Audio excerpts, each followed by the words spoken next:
Very interesting, in the purport, Prabhupada says that Purusha, he goes into the explanation of Purusha. What is Purusha? Enjoyer or the enjoyed. We say there's Purusha and there's Prakriti. Prakriti means the energy. And some say, in personalist, Prabhupada says, consider the Lord, the Supreme, to be Prakriti. Actually, in the Rasa philosophy, in the Tattva, we understand that the Supreme is Purusha, Krishna himself. But if you look into Rasa Tattva, the emotional structures and the emotional flow of love in relationship to the Supreme Personality of Godhead, we can discern that actually there is more energy, more love with the energetic, with the energy than with the energetic. See, being that Radharani is called Madan Mohan Mohini, so that she even enchants Lord Krishna, because she's so full of love and attraction towards Krishna that Krishna cannot resist. So that is the supreme quality of Srimati Radharani, that she is not only the energy of the Lord, but she is even surpassing the energetic, her possessor, by overloading him with her love. And thus we can see that Srimati Radharani is actually supreme, not according to the Tattva, but according to the Rasa. And Rasa, what does Rasa mean? The Rasa, the Rasa-Lehre, the Rasa teachings say that Srimati Radharani is the one who even controls the controller of all the worlds. Even though we see that Krishna, actually himself, is the controller of it all. He is, one could say in some way that Radharani is dependent upon him. So how could it be that the dependent is making the Lord dependent? Very interesting. But this is the supreme flow of love, which is never straight. It is, as we say, always a little crooked. No, it goes always its curves and its flow. So we can see that the Supreme Personality of Godhead has amazing qualities, and it's not always very easy to understand. Sometimes it says it's easy for the easy, but complicated for the complicated. So we can view things in a very simplified way, and they will make sense, or we can look in a very detailed way, and they will not make very much sense, but will be very interesting for the mind to understand. But they're still full of emotions. And then those who go deep, the acharyas, they go so deep into the tattva of Rasa and into the teachings of Rasa. Rasa-Lehre ist so ein schönes Wort. Warum gibt es nicht so ein schönes Wort in Englisch? Rasa-Lehre. Okay, anyways. There's in this wisdom about Rasa, it becomes more and more detailed, more and more complex. And it's not only one way, but it becomes every sentence that they say in the exchange of love between Radha and Krishna and his servants, it has many different meanings. In the same way, also the Srimad Bhagavatam verses, they have many different meanings. If you go deep into the Sanskrit, if you see Vishnava Chakravarti Thakur's comments, others, they can derive so much rasa, so much essence from the verse that is being spoken. Because if we read, we're just reading one verse, but we see it's Narada Muni speaking to Dhruva Maharaj, and he's describing the Supreme Personality of Godhead. So this verse is not only just the description of the Lord, but he's telling a 5-year-old boy how the Lord is looking like and how he can approach him. So it's a whole rasa in there. There's a whole connection of how and why Narada Muni is using these specific words to describe the Supreme Personality of Godhead to a 5-year-old boy. So in the next verses, if you read actually the whole chapter, you will see that Narada Muni has a special relationship with Dhruva Maharaj. And you can try to understand how is he trying to teach a 5-year-old to become a pure devotee. That's amazing. But that is to be seen in the next verses. And maybe in the end of lecture, if we have time, we can read some more verses just for the sake of reading it, because it's nice to hear about Krishna again and again. But now I want to go into something very interesting, something philosophical, which is very detailed and which is very complex. Because things are not always as they seem to be. So first, if we talk about truth, we are talking about things that we consider as true. So what is the definition of truth? Now let's go into a philosophical analysis. Truth, let me read it out for you. I made some notes. And truth is always described as being empirical and logical. Und empirisch. So empirical means it's based on observations of and experiences about the external world. Basically, you experience something. For example, it's a truth. If you go out in cold weather and you don't wear a jacket, you catch a cold. It's a truth. And so this is one example. Then the most common definition of truth connects the propositions to real world facts. So it's something that we connect to some world facts. In other words, establishing truth relies on facts as they stand, and a belief of or proposition is defined as true in that belief or proposition corresponds to the facts in the real world. So in my relationship of me going out and catching a cold, that's my relationship of experiencing the outer world and then establishing a truth of it, saying I catch a cold when I go out.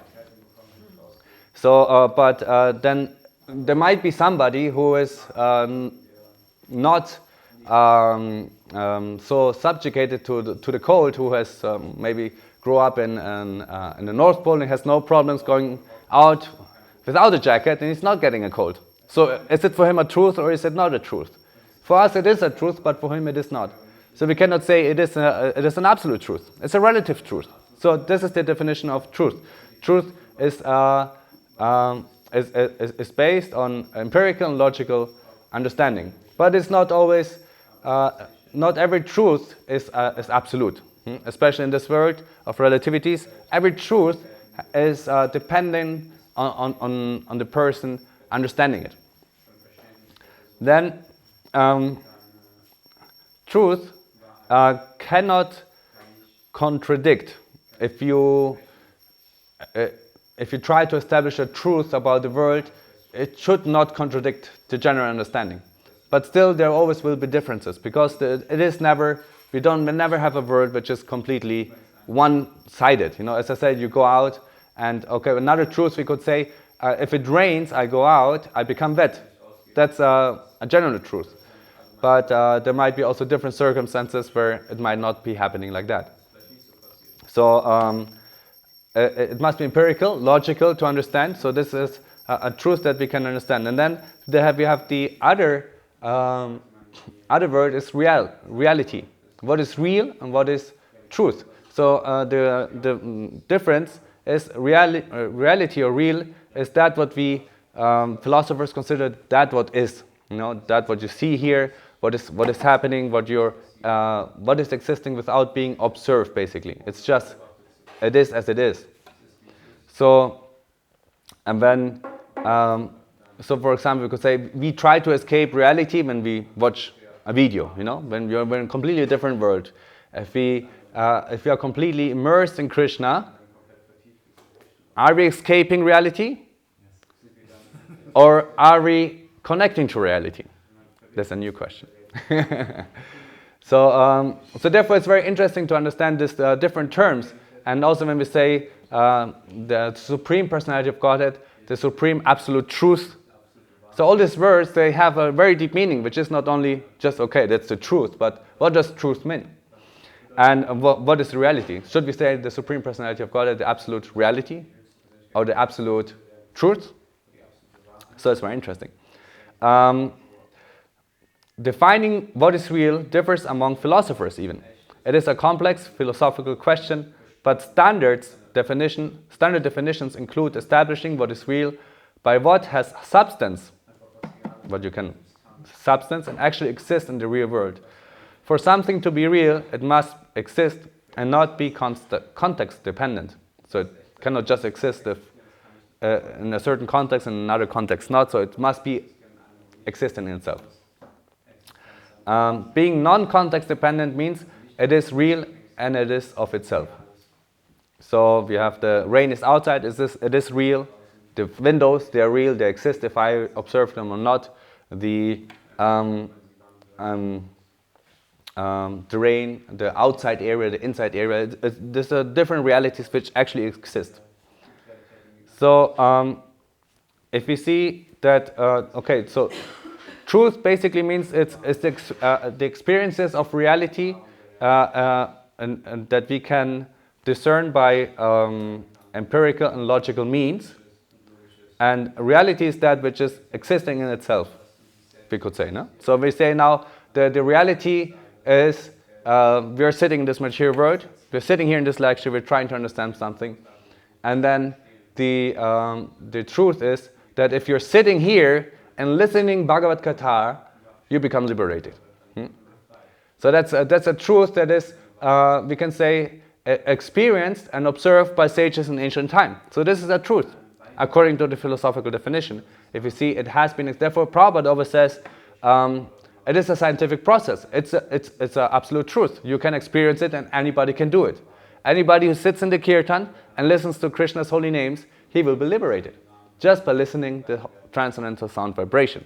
So it's very interesting, just that we being exposed to absolute reality, we are experiencing absolute truth, and we are being elevated to be to be ourselves and as a soul in connection to the Supreme Personality of Godhead. So this means that actually when we see the absolute truth, it's then and I say absolute truth because it's not depending on the relativity of a person's understanding, because every person's understanding of the world is partially true. It can never be completely true. So, but we, even as devotees, we can never completely understand the Supreme Personality of Godhead. Can we understand the Supreme? No, we're so small and He's so big. But that makes it more exciting. We're trying to understand each and every part of His personal character, His love for His devotees, and His amazing features. And the more we understand and analyze them, the more we become attracted. That means also rasa, we become more and more, it becomes it's a cooking pot, it becomes an attraction competition. Who is attracted by whom more? And Krishna is pulling you more and you're pulling more Krishna. So you're always attracting one another to understand things. But not also is this experience, is then not only as a matter of fact that you experience, you understand the Supreme Truth, but it's also an emotional experience. We experience then reality of Krishna, being Krishna in an emotional way. Being in Kirtan, we experience Him, the Absolute Truth, by our devotion. So now if we go even just back to the material world, just understanding truth, what is reality, even normal philosophers have the difficulty to understand what is real reality. Because if everybody, the double slit experiment where you have, in quantum physics, you try to understand what is happening there. And they observe that if somebody is observing matter changes. So even just, so then you could say, like, in philosophers, if you want to understand reality, how can you understand reality? What can you say what is real, what is not real? You cannot say, because you just observing reality is changing reality. So what is real? And then you can say, do I create reality? Do I manifest reality? Or is devotion or to Krishna also manifesting reality? Or is it that we are being drawn, or is reality coming, is it there already and we're just trying to experience it? So in the Rasa Tattva, we understand that reality is both-sided. It's not only that, because then many impersonalists, which we also come back to the purport, they say that the Supreme is the energy, but we say the Supreme is the energetic. So in Rasa Tattva and Tattva, we understand that the Supreme is existent as it is, but also there is the energy, and they're both competing with one another. So in a similar way, we are in a interdependence. It's not only one-sided. It's not that we only create reality. No, that's not true. It's both-sided. So there is the matter and there is us. And we're influencing matter and matter is influencing us. and we are having, I would say it's a dance with the material world, you know. You're dancing with the material world, you're trying to exploit her somehow for your use and sense enjoyment, but at the same time, Maya is draining out every attention of you and dragging you down into material world and consciousness, but you're trying to enjoy it, and the more you enjoy it, you go in. But if you try to let go of it, still dancing with the material world, you can become liberated and dance, and then suddenly you realize, if you come in contact with spiritual nature, that the person you're dancing with is a devotee, is a servant of Krishna. Maya is also a servant of Krishna. And actually you can utilize this wonderful energy to worship the Supreme Personality of Godhead and make a beautiful dance for the Supreme Personality of Godhead. Haribol.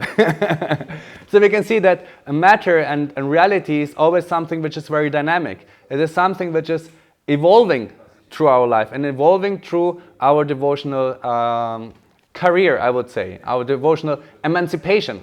Why emancipation? Emancipation means if you become liberated from the government of suppression, suppressing hand, mana, suppressing hand of somebody. If you escape the suppressing hand of somebody, you're emancipated. So we are escaping the suppressing hand of Maya by becoming emancipated in a spiritual way. So we become emancipated by chanting the holy names of the Lord. Hare Krishna, Krishna Krishna, Hare Hare, Hare Rama, Rama Rama, Hare Hare.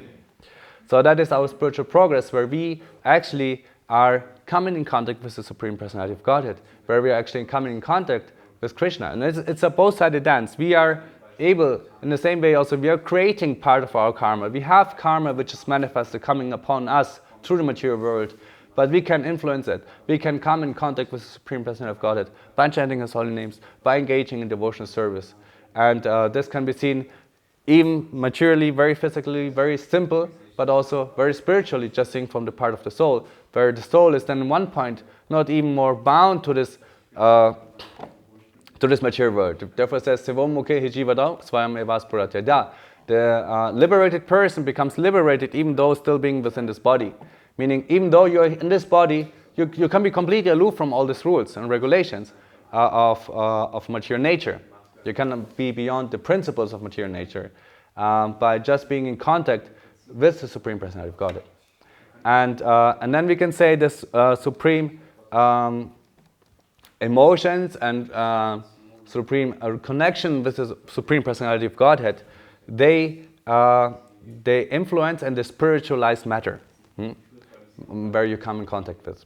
So it means that at this point your energy is spiritualized. And your energy is not only spiritualized, but you're spiritualizing what you come in contact with.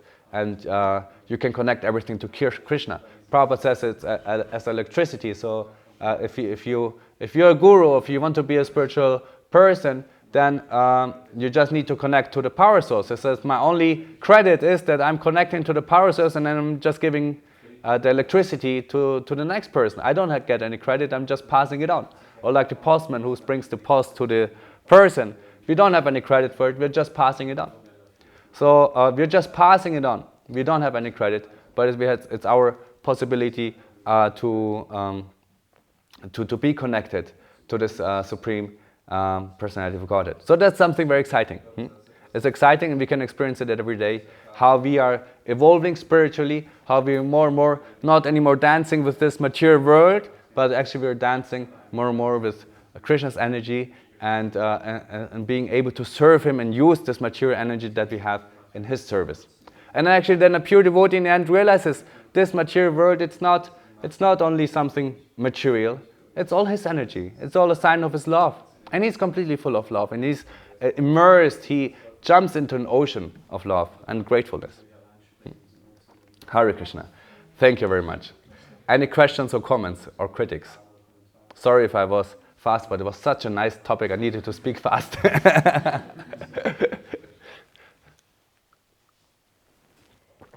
have one question. You mentioned that it's easy to connect when we understand the nature of Krishna, what he looks like, what he does, what he thinks. And it is important to understand that first to be attracted to Krishna. But if I think of a child, a small child is always attracted to the mother, Mhm. even without not knowing what the mother really thinks or what the nature of the mother is, how educated she is, or whether she is literate, non-literate, working, not working.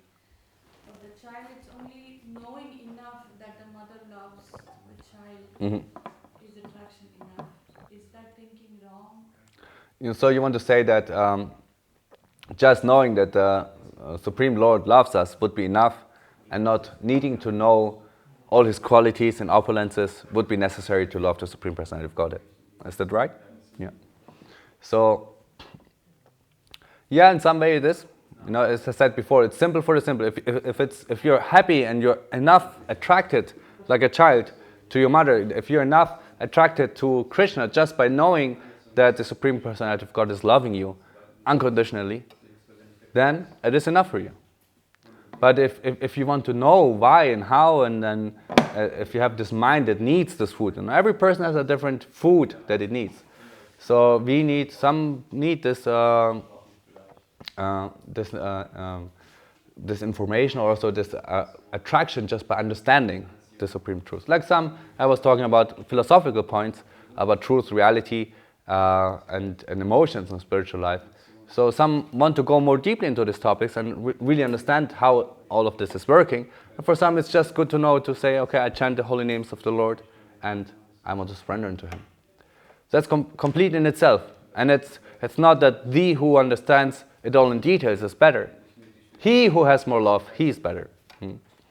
So this is very important to understand. So we might not think like, because I understand everything with my big knowledge and understanding, I'm more, because sometimes even this can be a trap. You can try to want to understand everything, and you go into all the details, and you become so fascinated with the material world, and you forget to think about Krishna, or to love him, Because it is amazing, this material world is amazing, it is full of wonders, it's full of things. Like sometimes in universities I present the books, and then there's like, it's so amazing, and this and that, and then they think religion is just so simple, it's not for simple-minded people, but it's actually those who are loving God or believing in Krishna, they have a much deeper understanding.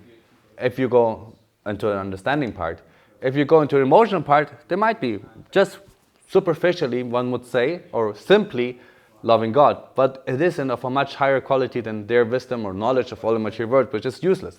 It's like, I also told them, you tell universities, what are you doing? You're just studying your prison cell, You're encaged in this material world, in your prison in bodily form, and then you're analyzing your prison, oh, this brick is like so nicely put into this wall, and has this and this connection with it, and because it was cut so precisely, therefore it's so good brick and such a nice wall, it's so amazing, the creator of this prison must be such a amazing person, and this, and then you think just about the bricks on the wall, and that's it, So in the same way, men usually like to do it. I don't know if it's with ladies, but men, if I sit here in the temple room and chant my japa, sometimes I analyze how the tiles are connected with one another.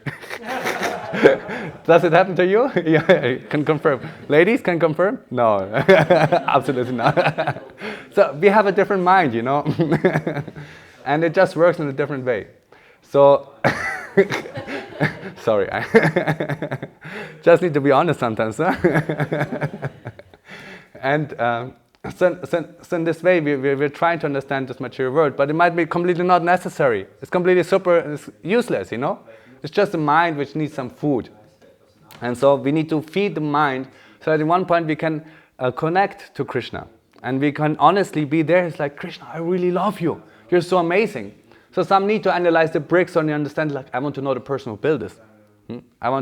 But some just end up analyzing all the bricks and being stuck with the bricks. And then thinking, it just all happened by some coincidence. So, but if you're honest, and therefore Prabhupada always says, if you're actually honest, are you an honest scientist or a cheating scientist? And if you're an honest scientist, you understand there's a supreme person. But if you're just trying to deceive yourself because you cannot accept there's a higher person, supreme person, you cannot surrender, then you're trying to deceive yourself and others. What are you? You're a cheater. He's very happy about it. A kick in your face, he tells them. Yes, because what are you doing? They're misleading people. Those who are simple-hearted, they're just trying to understand what is, and then just tell them it's all by accident. Come on.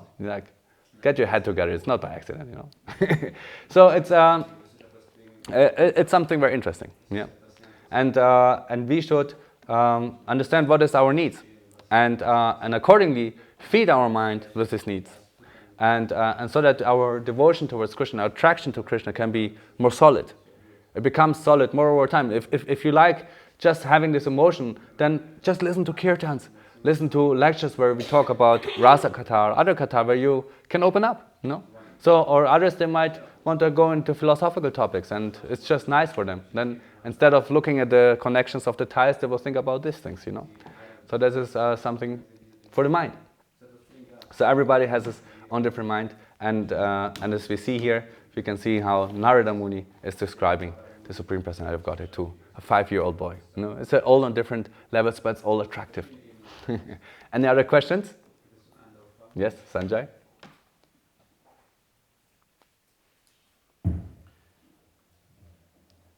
Can you elaborate on this? How any sincere scientist comes to the conclusion that there must be a person?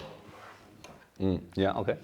So if we see now, we talked about philosophical side, truth, reality. So you can see any philosopher can say also any physics, because the physics, there are some kind of philosophers amongst the Naturwissenschaftler. How do you call it in English? Naturwissenschaftler? Anyway, the scientists, let's say. Huh? Ja, but it's Naturwissenschaftler, gibt es ein spezielles Wort. And amongst them, you might understand, if reality is so subjugated to the observation of the person, of consciousness, then how did matter at all start to move? No, there's inertia is one of the main principles of matter, but if matter starts only to act or react, if it's as a primeval move, there must be like a push, something that has set it into motion.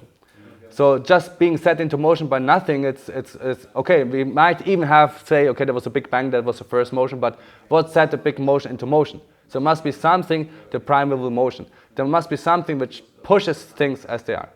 And then what to say of all the laws and interactions that they come? It's not that just by coincidence an electron is attracted to a positive thing. No, so it's not proton. So it's not just by coincidence. There are certain laws, certain things, and they don't come by coincidence. Not that they have the German law book that just comes by coincidence.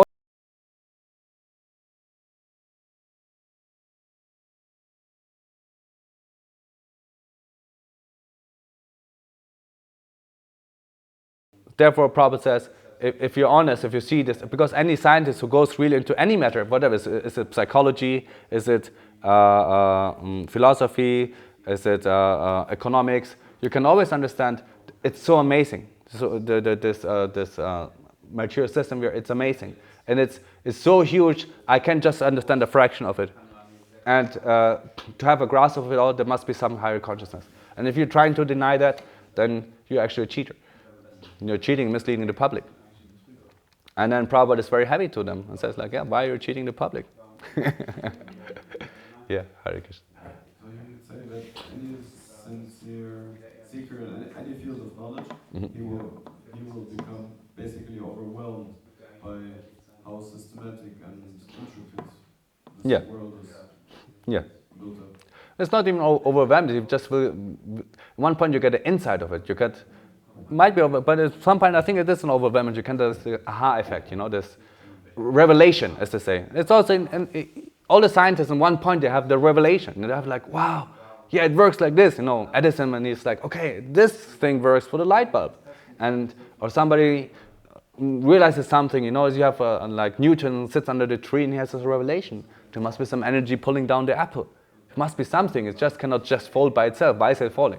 You know, you have some revelations, and this revelation moments are moments where you can actually have access to get a little glimpse of the world.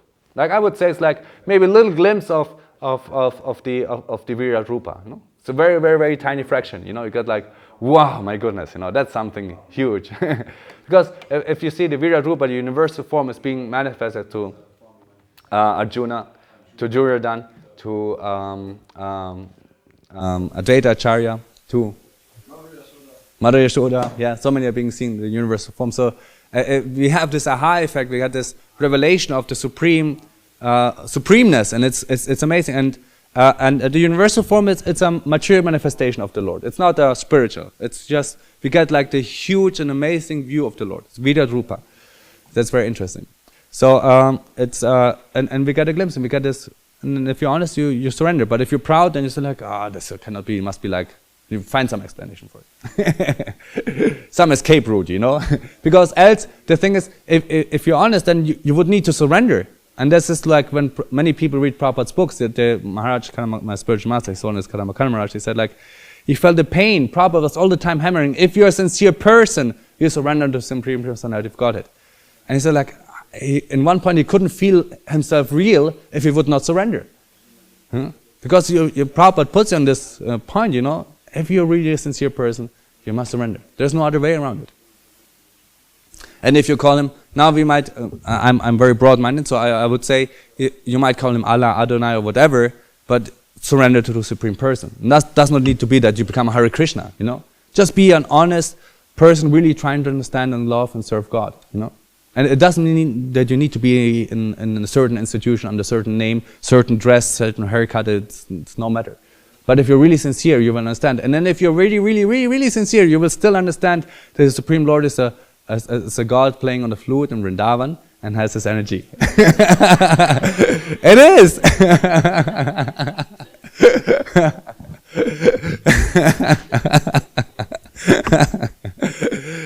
And there are many mystics. There are Sufis, there are Christian mystics.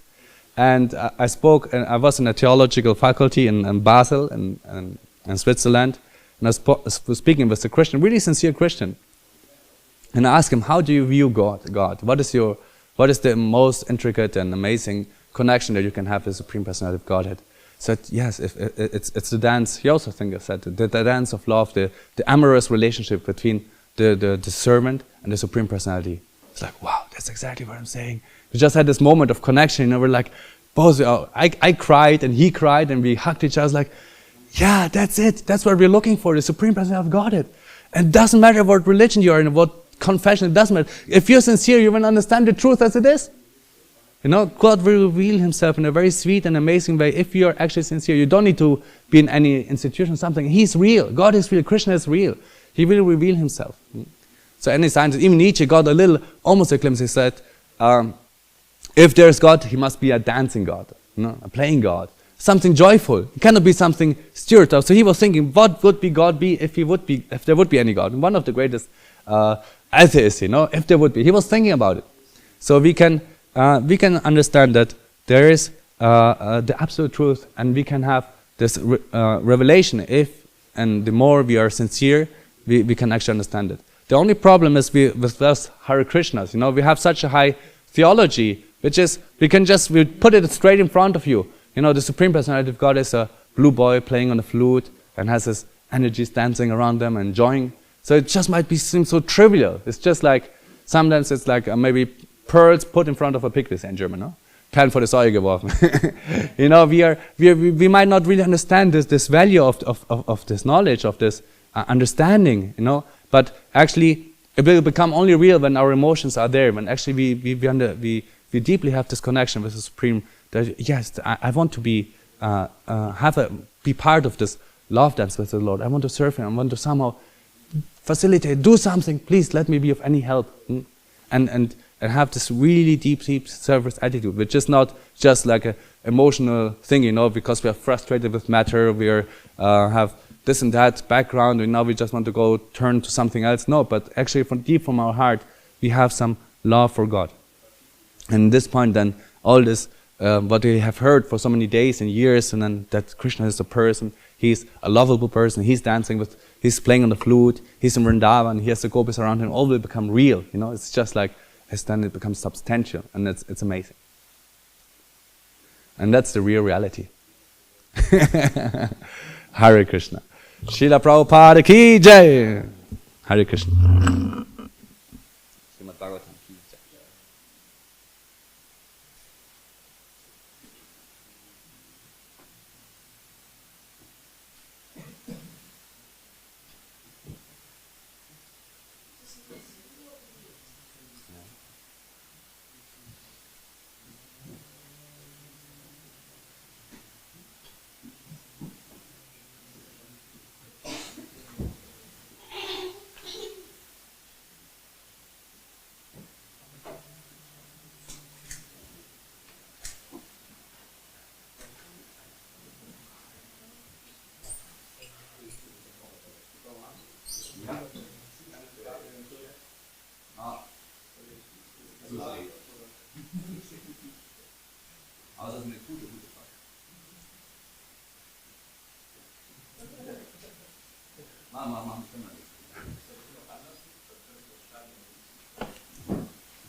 Ja,